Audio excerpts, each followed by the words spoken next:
Usap-usapan sa social media ang post ni Kapuso Comedy Queen Ai de las Alas sa kanyang Instagram at Facebook account. May ipinost kasi siyang cryptic post patungkol sa cheater at mistress. Makikita sa litratong ipinost niya ang quote na, "No woman could love a cheater and not pay the price of it."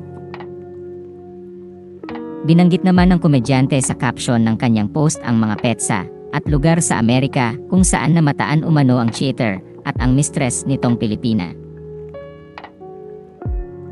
Bagamat hindi niya pinangalanan ang mga taong tinutukoy niya sa kanyang post, sinabi ng aktres na puro Filipino establishments daw sa California ang mga lugar kung saan spotted umano ang cheater at ang mistress.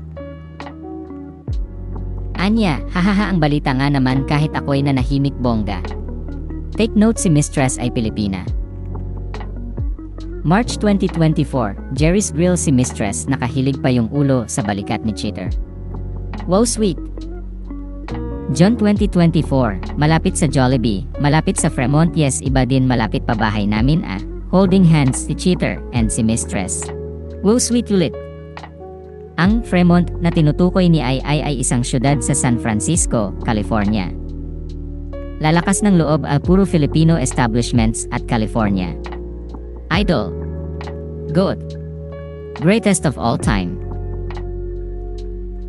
Kaya naman ang hula ng netizens, ang estranged husband ni Ai na si Gerald Sibayan ang tinutukoy umano ng aktres sa kanyang cryptic post tungkol sa cheating.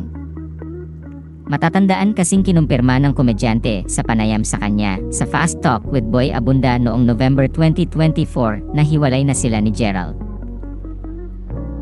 Isa-isa namang sinagot ni Ai ang komento ng netizens sa kanyang post sa Facebook post.